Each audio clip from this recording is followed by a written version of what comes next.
Bom dia.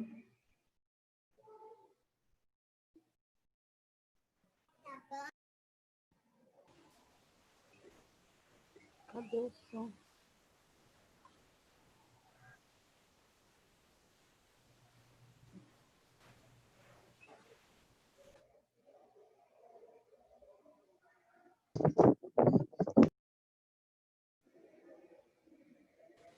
Bom dia, professora. Bom dia.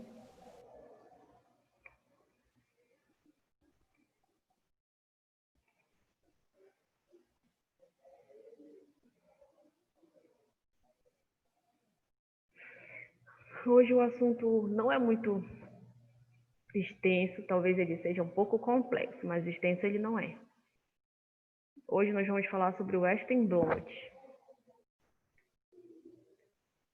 Já ouviram falar sobre o Westenblat? Bom dia, Virna, Ayla. Eu não ouvi. Bom dia, professora. Também não ouvi. A Renata, que ainda não está aqui. O Eric. O Westenblat é uma técnica muito legal de se fazer. Pena que a gente não tem o equipamento para fazer aqui na faculdade, mas porque a gente pode fazer o teste rápido aqui. Geralmente o Westenblat ele é utilizado para o diagnóstico do HIV. Pode ser para o diagnóstico de outros vírus, mas é muito utilizado no diagnóstico de HIV por conta da disposição das proteínas.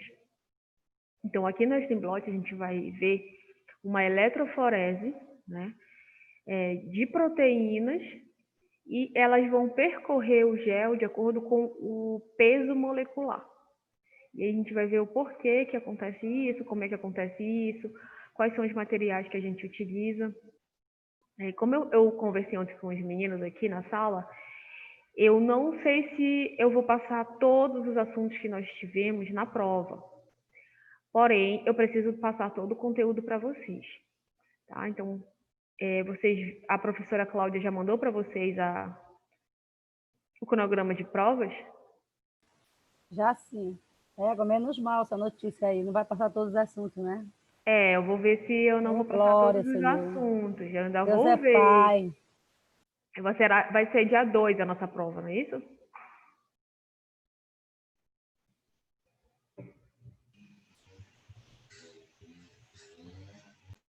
Então a gente tem mais uma aula, né? Tá certo? Uma aula teórica antes da prova, semana que vem.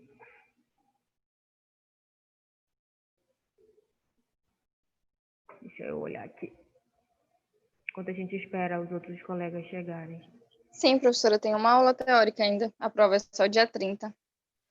Ah, é 30, não é dia 2? Não, as nossas provas começam dia 30. A professora Mas vai a ser nossa é dia uma 2. das últimas. É isso, dia 2, a Isso, última prova. isso. Tá. É porque, no caso, a senhora perguntou se a gente ainda teria aula teórica, né? Aí eu tô falando que sim, a gente ainda tem mais uma. Tá.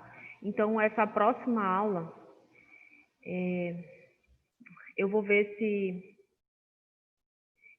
aí a gente ainda tem algum conteúdo para passar. Mas eu quero passar uma revisão para vocês. Na verdade, eu quero enviar a revisão para vocês até sexta-feira, para que na quarta-feira a gente consiga resolver juntos o trabalho. Então, eu vou ver se eu consigo enviar até sexta, vocês façam, e dia 25, que vai ser a última aula, a gente resolve a revisão. Mas a gente vai resolver em cima do que vocês escreveram, então eu preciso que vocês façam, tá bom? Bom, vamos começar, já são 11h24. Então, o que é o Westenblot, né? O Westenblot a gente vai fazer a quantificação da concentração antigênica ou de anticorpos. Quando a gente vai trabalhar com o HIV, como a gente vai quantificar, né, e qualificar as proteínas do vírus, então a gente vai trabalhar principalmente a relação à concentração antigênica, tá? Então, ele é um método muito utilizado para a determinação de antígeno, né? Ele vai trabalhar de acordo com o peso molecular das proteínas que estão sendo utilizadas ali pelo vírus, né? Então, eu tenho uma mistura proteica e também de outras moléculas. Essa mistura, ela vai ser separada. É como se a gente estivesse utilizando vários papéis absorventes para que a gente conseguisse separar só aquilo que a gente quer. Então, essa mistura ela vai ser separada através do que a gente chama de dodecil sulfato de sódio, ou SDS, de poliacrilamida. O que é? Nada mais é do que um gel, né? Como a gente viu na eletroforese, ele é um gel como se fosse uma gelatina muito... ele é muito sensível, vamos dizer assim, no sentido de que qualquer coisa pode estragar o gel. Então, a gente tem dois tipos de géis. Nós temos o gel de poliacrilamida e nós temos o gel de agarose. O gel de agarose ele é mais consistente, ele é muito mais consistente. O gel de poliacrilamida, não. Qualquer coisa, a gente pode perder ali aquela nossa amostra, tem que fazer tudo de novo. Então, ele fala assim, que nós vamos utilizar esse SDS-PAG, né? De tal forma que as posições finais das diferentes proteínas no gel estarão de acordo com seu peso molecular. Então, se a proteína for mais leve ou mais pesada, o que vai determinar a posição dela no gel. Então, a partir dessa separação que nós vamos fazer, né, vai haver a ação da capilaridade. Então, essa proteína ela vai fluir no gel, que a gente chama de blot, né? Pode ser também por eletroforese, então nós vamos submeter essa reação a uma carga elétrica, né? E essas proteínas vão ser transferidas através de uma membrana e depois essas proteínas serão separadas. Mas calma que nós vamos ver direitinho como é que vai funcionar. Deixa eu ajeitar minha telinha aqui que eu não estou conseguindo ver. Então, o Western blot, que a gente também pode chamar de imunoblotting, né, é uma técnica utilizada para detectar e caracterizar e até semi-quantificar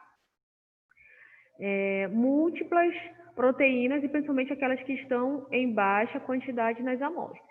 Primeiramente, a gente tinha a técnica que só detectava DNA. Lá em 1973, né, o pesquisador chamado de Edwin Sorten, ele criou uma técnica onde a gente conseguia fazer essa separação de moléculas de DNA.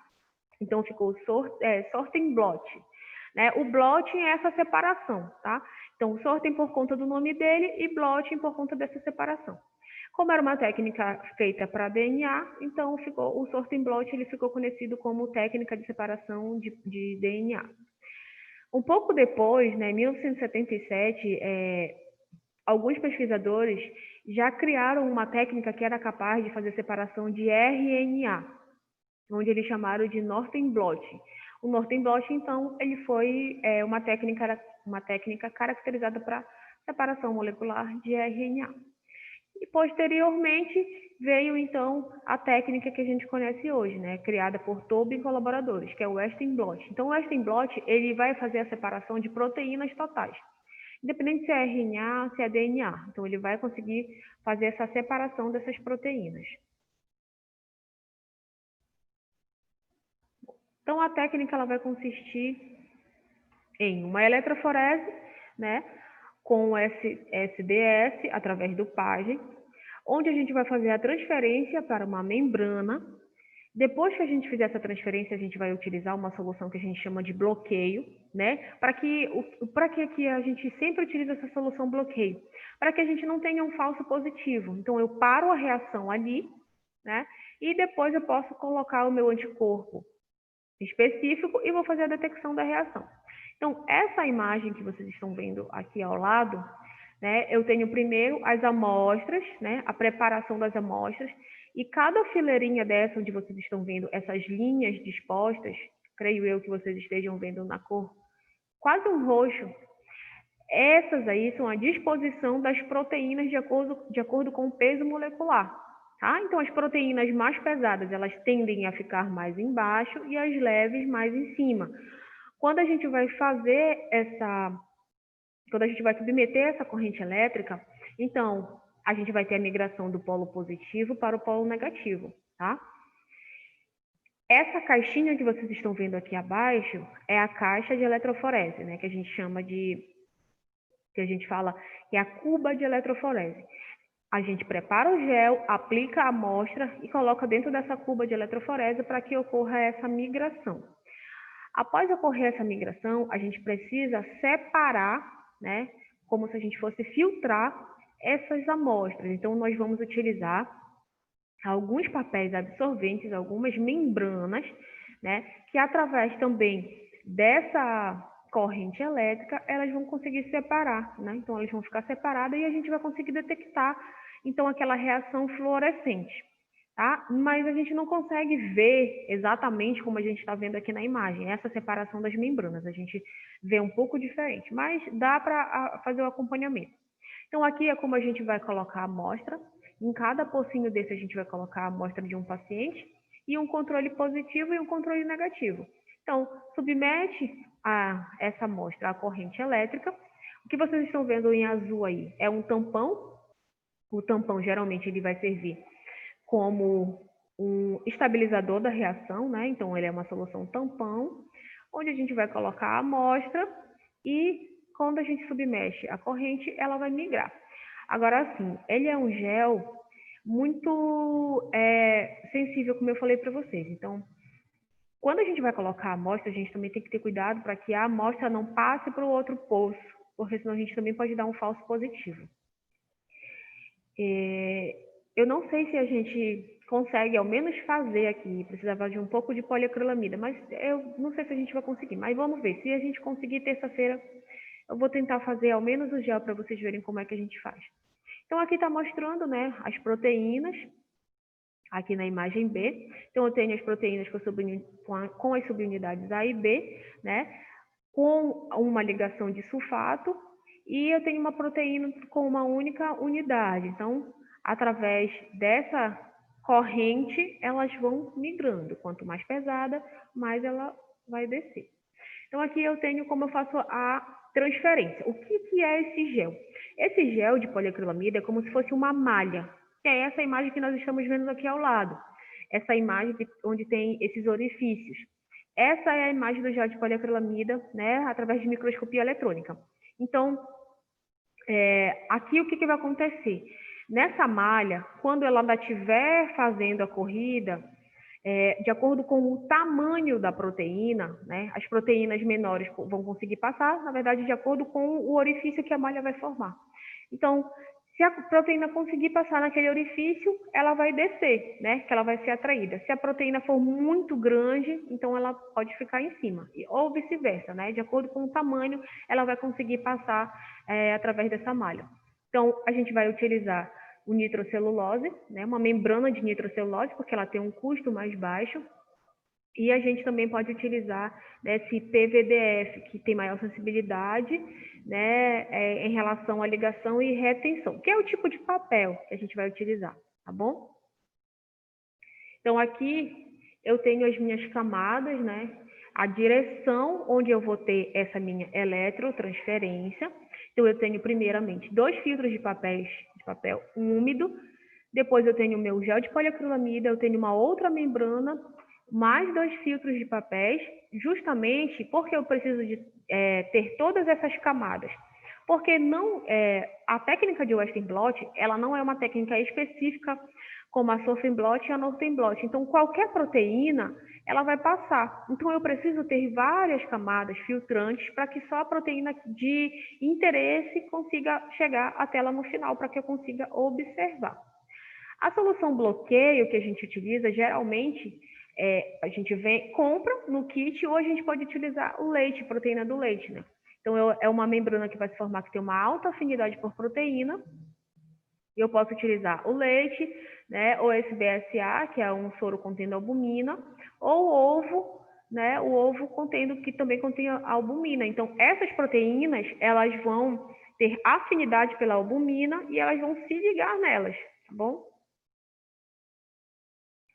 Então, aqui, a mesma coisa que a gente viu lá. Então, eu vou fazer essa separação, né, através do gel de eletroforese.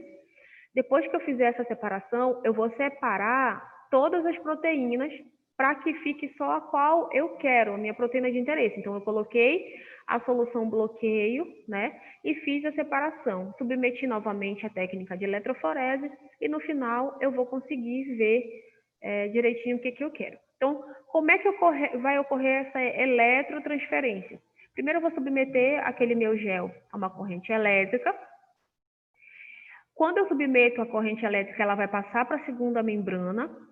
Aí o que eu vou fazer? Eu vou colocar o meu anticorpo, né, para que seja detectado. Vou esperar um tempo para que ocorra a incubação e tudo o que tiver que se ligar, né, vai se ligar. Depois disso, eu coloco o meu segundo anticorpo, que é um anticorpo secundário, para se ligar lá naquele meu anticorpo primário que eu coloquei, e após isso eu vou colocar um composto enzimático, porque lembre-se que todos esses testes que nós estamos vendo agora, a maioria a gente vai utilizar uma enzima que vai fazer a quebra do substrato e vai mostrar a cor. E aqui nesse gel não é diferente, então nós vamos observar a cor. Então, após eu colocar o meu anticorpo secundário, eu vou colocar o meu composto enzimático, né, para fazer a revelação do meu resultado. Então, aqui são todas as fases onde a minha proteína ela vai migrar. Então, eu tenho a primeira fase, que é lá no gel, né, com o meu SDS, que é um composto de sulfato. Então, eu coloquei, fiz a transferência. Quando eu submeto a corrente elétrica, essas proteínas elas vão passar. Tá certo. Ela passou para a membrana de nitrocelulose. Vou colocar a minha solução bloqueio. Depois eu vou colocar o meu anticorpo primário. Deixo um momento, depois eu faço a lavagem, coloco o meu anticorpo secundário, né? Deixo um momento, faço a lavagem e coloco o meu conjugado enzimático. Imagina que é parecido com o que a gente faz no ELISA, só que ao invés de eu fazer nos poços, eu vou fazer naquela cuba de eletroforese. Então, coloco a minha amostra, ocorreu a migração, paro aquela migração com a solução bloqueio, e aí eu vou colocar meu anticorpo primário e meu anticorpo secundário. Em cada etapa, eu vou fazer a lavagem para que seja retirado tudo que não se ligou. E depois eu vou colocar o meu composto enzimático para mostrar a coloração. Aqui é como acontece, né, lá no final, depois que já ocorreu a eletroforese, como é que acontece a reação indireta. Então, vocês lembram qual é a diferença quando a gente vai fazer um teste direto e o indireto? O que a gente usa a mais no teste indireto?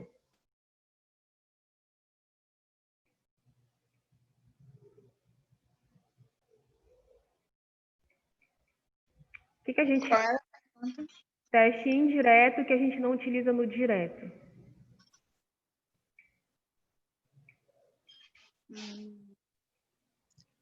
Um anticorpo. Isso, o anticorpo secundário. No direto, eu vou utilizar apenas um tipo de anticorpo. E no indireto, eu utilizo o anticorpo secundário. Vocês lembram lá que a técnica de eletroforese é uma técnica que ela vai separar proteína, certo? O que um vírus ele é composto? Ele é composto basicamente de proteínas, né? Então, se eu estou aqui com a minha proteína-alvo, que eu já separei lá na minha técnica de eletroforese, esse é um teste para detecção de antígeno ou de anticorpo?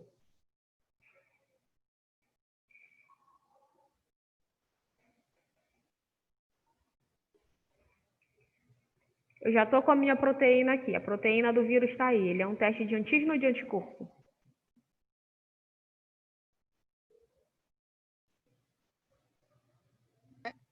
Antígeno. Isso, ele é um teste para detecção de antígeno, muito bem. Então, o antígeno vai estar presente ali no soro ou sangue ou plasma do paciente, né? Fiz a minha separação, então aqui eu tenho uma proteína viral. Essa proteína, ela tá lá naquela membrana, então é a partir daquela membrana que eu vou começar o meu diagnóstico, o meu imunodiagnóstico. Por quê? Porque aí então que eu vou colocar meu anticorpo primário, né?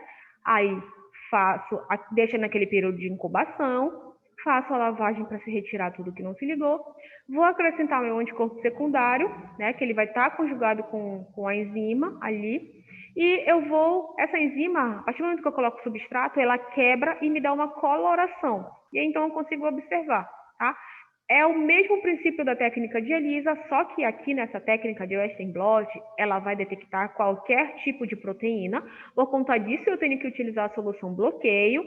E eu só começo a fazer o imunodiagnóstico a partir do momento que eu estou fazendo a transferência, né, que eu já consegui tirar aquela proteína que eu estou procurando, que a gente chama de proteína-alvo, e aí então que eu vou colocar meu anticorpo primário, meu anticorpo secundário, substrato enzimático, né, para ocorrer aquela reação. Então, aqui é como acontece de uma forma direta, né?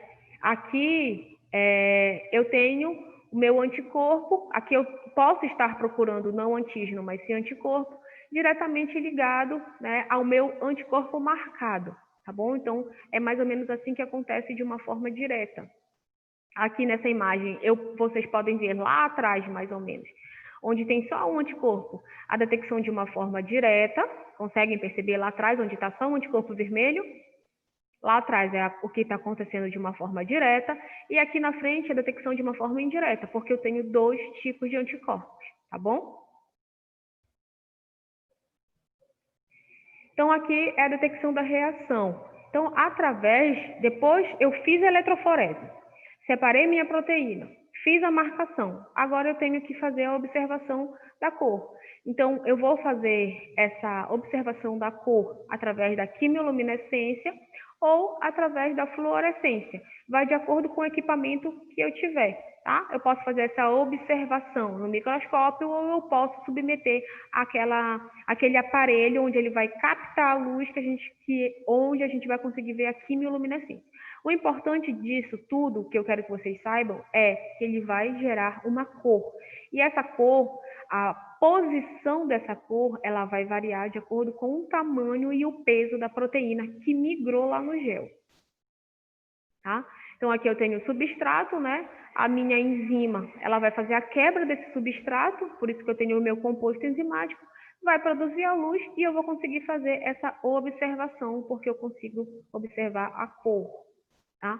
Aqui é mais uma vez como é que vai acontecer. Então, eu peguei a minha amostra, coloquei lá no pocinho, né, do PAGE.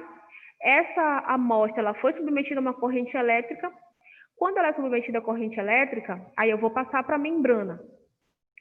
Passei para a membrana, submeto novamente a uma corrente elétrica, e aí então eu vou colocar o meu primeiro anticorpo, depois eu vou adicionar o meu segundo anticorpo.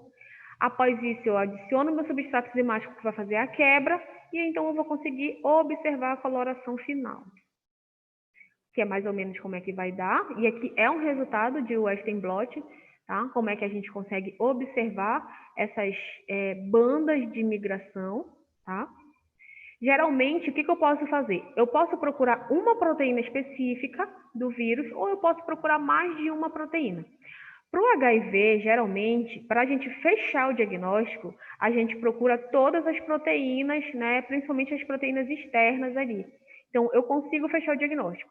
Nesse caso aqui dessa imagem que vocês estão vendo, a gente está fazendo a busca de apenas uma proteína, mas para o HIV, para fechar o diagnóstico, eu preciso encontrar mais de uma proteína. Então, é dessa forma que a gente consegue observar, tá? Então, eu tenho proteínas com peso molecular alto, que vai de 260, né, K até 10K. E elas vão migrando de acordo com o tamanho também delas. Então, elas vão ter que passar através daqueles orifícios. Então, a gente vê de uma forma toda bonitinha, toda separadinha, mas na realidade é dessa forma aqui que a gente consegue observar, tá? Então, aqui, essas são as proteínas que estão lá no envoltório do HIV. Então, aqui a gente tem a GP120, GP41, né, as proteínas de matriz, que é a P17. Então, por que tem esses números?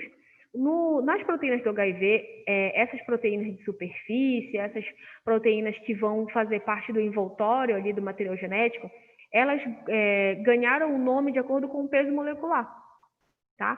Então, a GP41 é porque ela pesa 41K, a GP120 é porque ela pesa 120, e através disso é que nós vamos conseguir ver aquela migração. Então, aqui eu tenho as proteínas que são responsáveis pela entrada do vírus na célula, né? Então, olha só, se eu conseguir encontrar a GP120, a GP41 e a GP17, eu tenho certeza que aquele paciente está, né, contaminado com o vírus, porque eu tenho as proteínas de superfície, né, ali presente, tá? Então, aqui é outro exemplo de como a gente consegue observar, de acordo com o peso molecular, né, tanto do HIV1 quanto para o HIV2. Então, elas estão dispostas de acordo com o peso molecular. Então, primeiramente, eu tenho. Essa fitinha aqui é um exemplo, tá, de resultado. Então, aqui eu tenho, primeiramente, a GP160.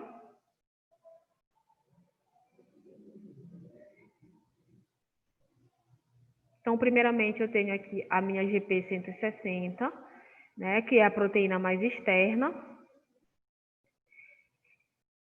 Depois eu venho com a GP120, né? Depois eu venho com a P65, que é a transcriptase reversa. Eu tenho a P55, que é a proteína do core, né? E a P51, que é a RT, que também faz parte da transcriptase reversa. A GP41, que é uma proteína transmembrana, então significa que ela atravessa a membrana ali, né, do vírus. Eu tenho uma endonuclease, uma P24, que é a proteína ali do capsídeo, e a P18, que é a proteína do core, tá? Vou voltar aqui a imagem para a gente conseguir observar melhor. Então, aqui estão as proteínas, né, dispersas. Aqui a gente só não consegue ver a P65 porque ela está escrita como transcriptase reversa, mas o peso molecular dela é 65. Então, é dessa forma que eu consigo observar. Então, eu fecho o diagnóstico do paciente quando a fitinha dele, né, depois que eu passei para todas as membranas, né, eu vou cortar e ela vai ficar como se fosse uma tira de teste rápido. E eu vou conseguir observar todas essas proteínas. GP160, 120, P65, 55, 41, 40, 31, 24 e 18. O que vocês conseguem observar, né? Que a gente falou lá da malha, do gel, tudo mais, da migração das proteínas. O que vocês conseguem identificar olhando essa imagem aí? Quem conseguiu migrar e ficar mais em cima, as proteínas de baixo peso molecular ou a de alto peso molecular?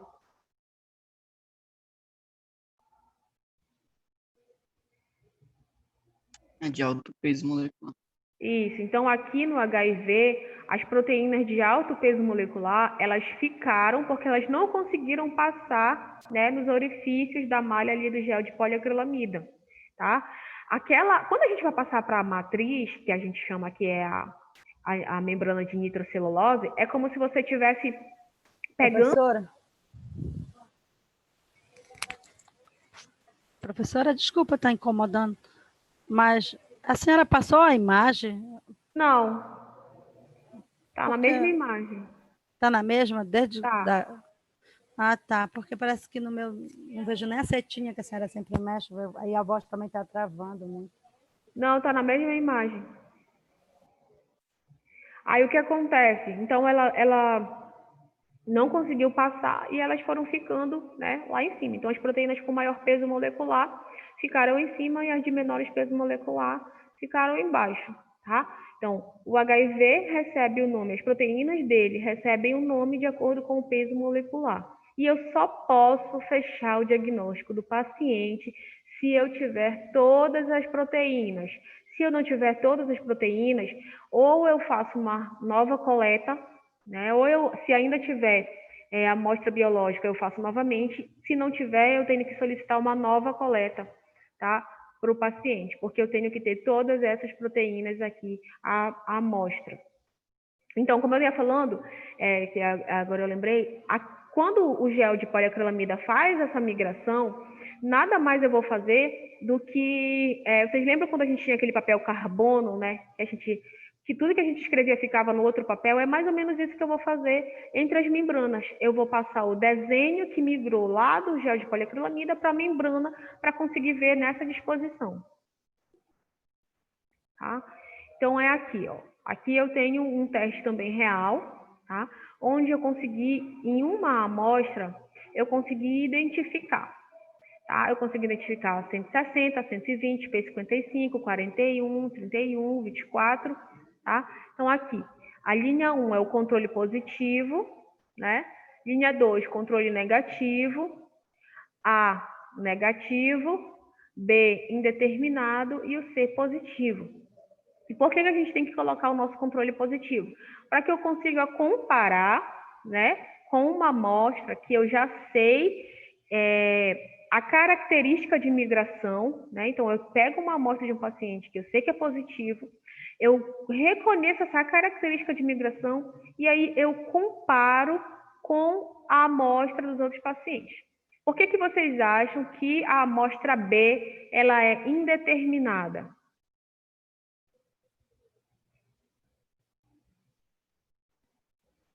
De acordo com o que eu acabei de falar, por que vocês acham que a amostra B é indeterminada?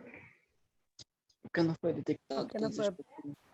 Isso, porque eu não tenho as proteínas principais, que são as proteínas de superfície, né? Então, eu tenho que ter todas as proteínas, né? Principalmente a 160 e a 120. Por quê? A GP160 e a GP120 são as proteínas que vão mudar a conformação, principalmente lá dos receptores, né? De CD4, para que o vírus consiga entrar na célula.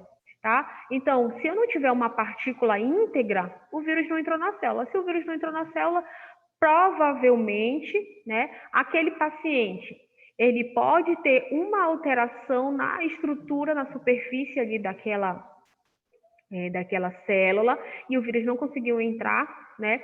Ou aquelas partículas, elas não foram capazes de entrar na célula porque elas não têm aquela proteína de entrada, né? A proteína que vai fazer a fusão do vírus com a célula.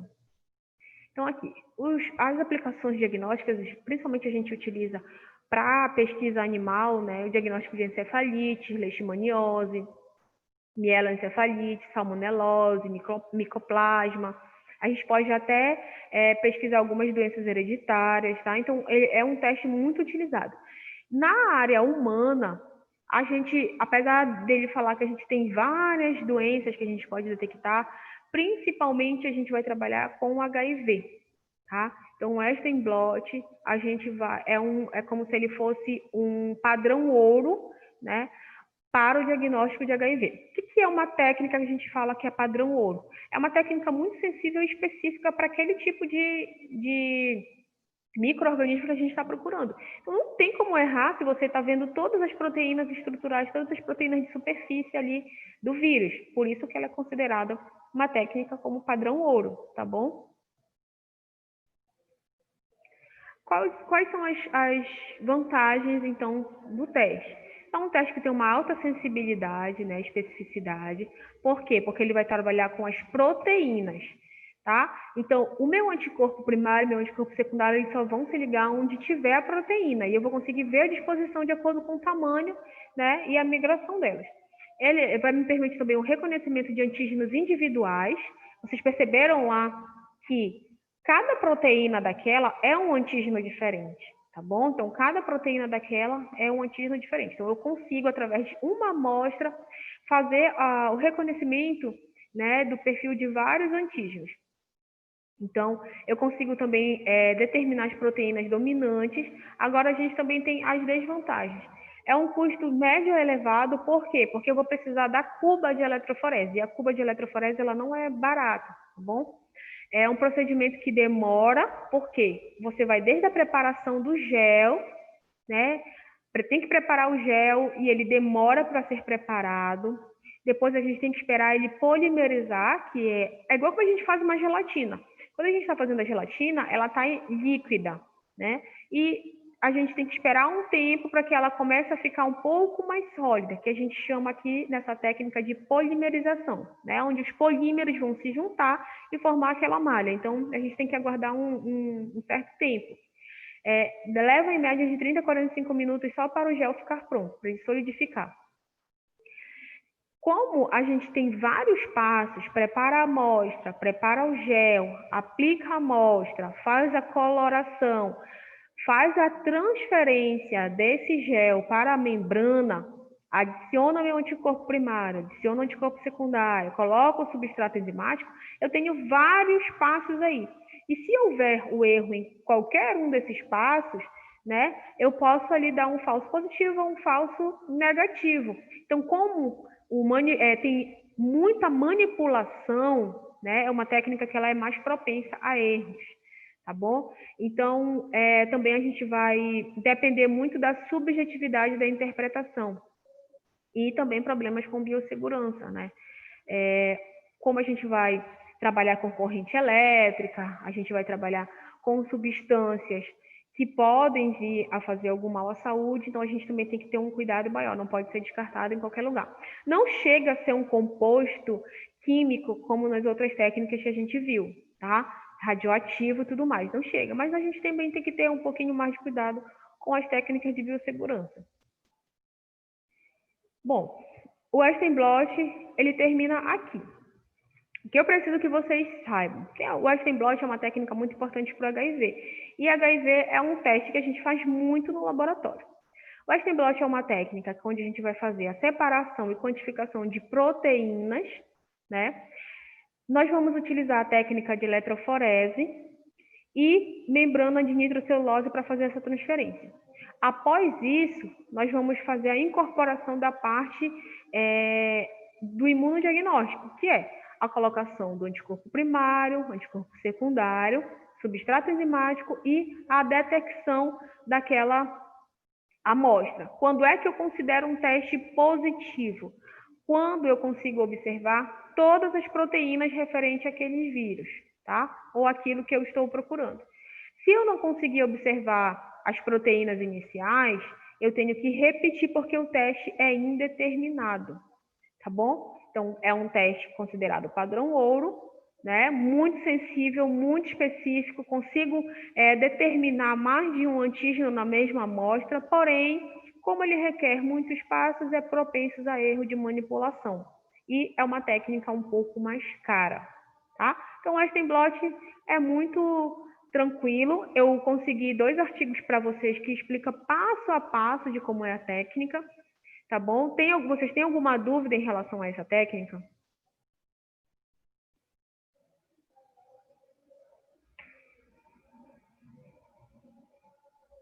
Tranquilo, professor, e por enquanto. Então, pronto, é um tipo de diagnóstico muito simples, muito simples. Talvez vocês devam ter ficado mais assustados com a quimiluminescência e a imunistoquímica, né, que é um pouco mais complicado. Então, a técnica de Western blot é muito, muito tranquila.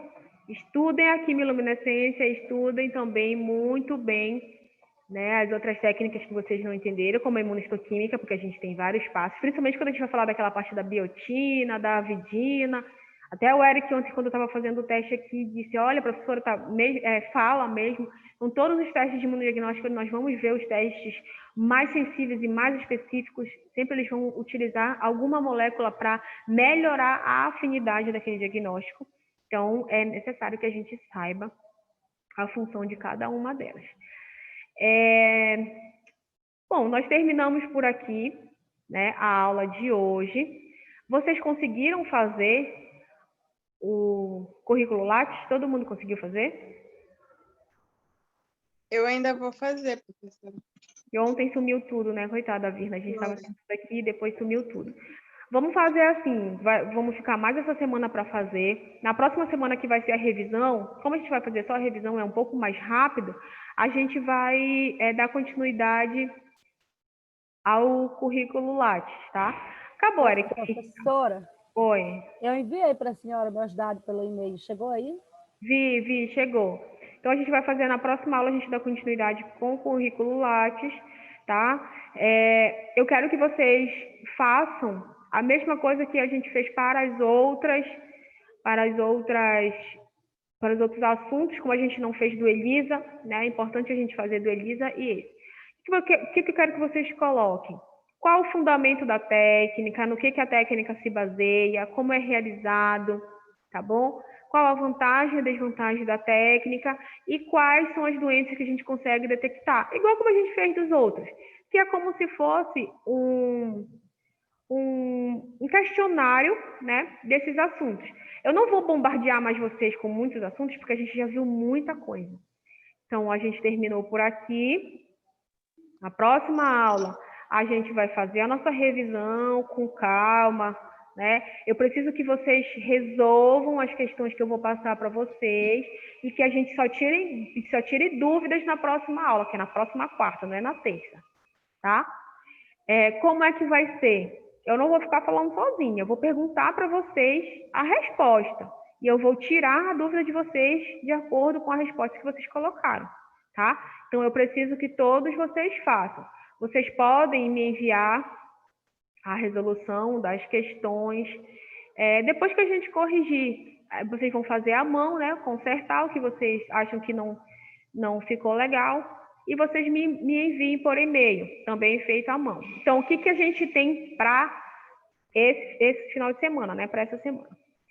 Coloquem princípio do teste, no que ele se baseia, qual a vantagem e desvantagem e quais são as aplicações de ELISA e Westenblot. E até sexta eu vou mandar a revisão para vocês. Não se preocupem que eu não vou colocar 5 páginas de revisão. Eu vou focar no que é mais importante. Vocês Dá um sabem. repeteco aí, dá um repeteco aí. Não entendi. A senhora repetir, por favor, que a senhora quer que faça as vantagens, desvantagens, foi muito rápido. Não, o princípio do teste é igual aos outros. É igual, vocês vão se basear no que vocês fizeram nos primeiros métodos de diagnóstico. No que o teste se baseia, qual é o princípio do teste, qual é a vantagem e desvantagem e quais são as aplicações. Quais são as aplicações, são para quais doenças eu posso fazer, tá? O que é o principal daí? Princípio do teste, no que ele se baseia, vantagem e desvantagem. Porque através disso a gente vai conseguir diferenciar eles dos outros testes. Isso é só um roteiro para vocês irem fazendo, porque eu vou mandar, né, o meu questionário para vocês responderem, tá bom? Não se preocupem agora. Só marquem aí para vocês não se perderem o que eu vou perguntar. E é mais ou menos isso que vai cair na prova. Claro que não de uma forma direta, né? Porque quem estuda sabe diferenciar o que é certo do que é errado. E, principalmente, não só quem estuda, mas quem mantém a calma. Porque, às vezes, a gente estuda muito, mas quer responder as coisas muito rápido e acaba se confundindo, tá bom? Então, além de estudar muito, a gente tem que manter a calma na hora da prova. Eu sei que vocês têm várias outras provas, mas é isso que vai diferenciar um profissional do outro. Não é aquele que sabe tudo, é aquele que sabe um pouco de cada coisa, tá bom? Então, por hoje é só. Bom almoço para vocês. Eu vou enviar. Então, a calma tem que ser o teu amigo, Leida. Então, eu vou enviar o questionário para vocês respondam com calma, tá? E tentem fazer direitinho todas as questões que vocês vão precisar, principalmente quem trabalha em laboratório, né, vai precisar, enfim, e o profissional completo é o que o mercado de trabalho pede, tá bom? Não é só porque eu vou trabalhar em uma área que eu não devo saber as outras, tá? Então, eu vou encerrar aqui a reunião. Bom almoço para todos vocês. Deixa eu ver se eu consigo encerrar aqui. E a gente vai se falando. Eu acho que vocês até estranham quando a gente tem uma aula mais tranquila, né? A gente vai falando aí.